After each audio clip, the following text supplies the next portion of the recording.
graphic calculator to examine the two functions, and then we're going to complete this down below. So let's come up and do second plus 712 if you have not done so. Second plus 712 to clear the memory. And then I'm going to type in x cubed plus x squared, subtract 4x, subtract 1. And to start with, so there's going to be no problems. So there's going to be no problems in terms of which graph am I going to look at. I'm going to only look at one at a time. So this is f. I'm going to graph it. How many real solutions do we see? We see a total of 3 real solutions. What is the smallest x-intercept? So of these, this is the smallest. Of these 3, this is the smallest. To find that, you're going to go second, trace 0. Second, trace 0. Left bound in this case is below the x-axis, so I'll use that cursor. Go somewhere below the x-axis, press enter once. Right bound means somewhere above the x-axis, press enter once. And then back as close as possible to the x-axis. So right now, what is the smallest x-intercept? We're going to round. If this would need rounding on a test, I'll tell you to round to the nearest tenth. So x equals negative 2.5 would be the closest x-intercept. Feel free to also write that. As an ordered pair, your choice. Now minimum value. Remember, minimum value is a y value. Minimum value is a y value. So when we think about minimums, it comes from the bottom. Okay, as we go to the far left, it is heading down. As we go to the far right, it is heading up. So this is your maximum, this is your minimum. So within this graph, we are only going to look, be very careful here, it says to only look between 2 and 5. So grab your window and change your window from 2 to 5. We don't want to know the entire graph, we only want to know on the interval from x is 2 to x is 5, including those points. So I can see that even if I extend my y, instead of having it end at 10, it can go as high as 20. It will just continue to go up as it moves to the right. So here's x equals 2, and here's x equals 5. The lowest point, excuse me, the lowest point on this interval occurs right here. So let's find this point. Again, this is 2. The lowest point occurs at 2 by just looking at this screen. So we're going to go second, trace, and find the value when x is 2. And the value is 3. Don't write this as an ordered pair. We're looking at the y value. What is the minimum value? That is a y value. Rate of change. So these are both x values, and we want to figure out their corresponding y values. So I can do second, trace value, type in 3, and 3 goes with 23. And second, trace value, type in 5, and 5 goes with 129. Rate of change is like your slope on a specific interval. So how fast is this increasing? This is x1, y1, x2, y2. So m equals y2 minus y1 over x2 minus x1. If you need to, grab your graphing calculator. Subtracting, I end up with 106 on top, divided by, and I know 5 subtract 3 is 2, so 106 divided by 2 is an answer of 53.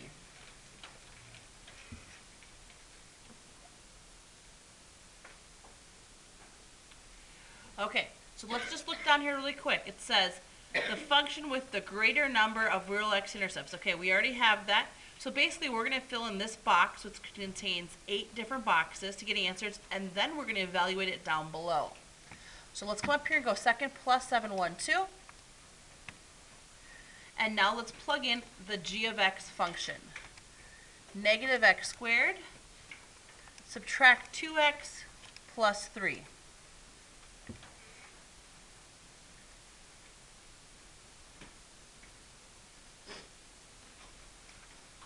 Okay, how many x-intercepts do we see? 2. The smaller of the two curves right here. Let's go second trace, find the 0.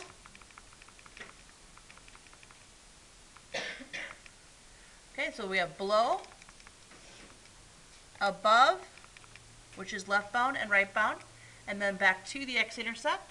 So the x-intercept is -3, whether you write it as an ordered pair or write x equals -3 is up to you. Now we only want to focus between 2 and 5. So between 2 and 5, what is the lowest value? So by the way, just look here. Here's 2 and here's 5. That entire time this function is headed in one direction, and it is downward. So where do you think the minimum value is going to occur? 2, 3, 4, or 5? Well, let's look. If I simply go 2 to 5, I'm not going to see much of the graph because it's a lot lower, right? Can everybody see that? So let's take this Windows and let's move it down. So let's try -50 once. I can see it. Okay. So from 2 to 5, where is the lowest point on this function between 2 and 5? It's all the way over here, correct? And what is this x value over here? What is the x value? 5. So go second trace value, and type in 5. And 5 goes with -32. Ordered pairs, 3 and 5. Second trace value, 3 corresponds with -12. And we already did 5. We know that 5 corresponds with, -32. So we're going to figure out the rate of change. How fast does this function decrease between these two x values? So we have y2 minus y1 over x2 minus x1. A double negative, or two subtraction signs, makes a positive. So I have a -32 and a +12. Different signs subtract. Keep the sign of the larger number. 5 minus 3 is 2, and then this would divide to give you -10.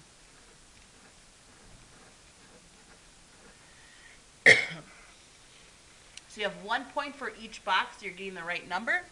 Now down below, the function with the greater number of real x-intercepts. We look up above.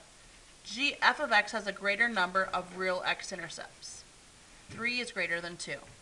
Which function has a smaller x-intercept? Well, -3 is smaller than -2.5. Which function has the greater, okay, now listen to this. Which function has a greater minimum value? So between the minimum values, which one is higher, 3 or -32?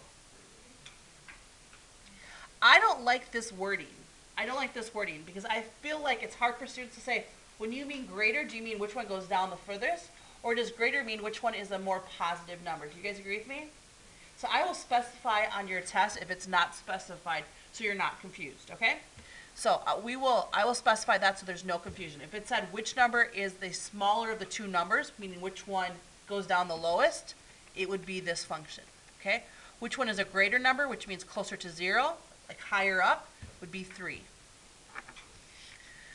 The function with a negative rate of change would be g of x.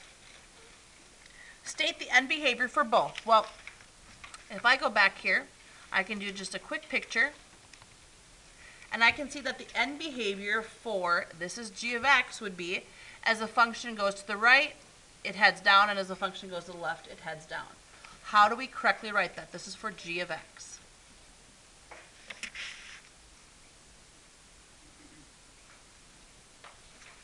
As the function goes to the far left or far right, in both situations, it's heading down. Now, f of x.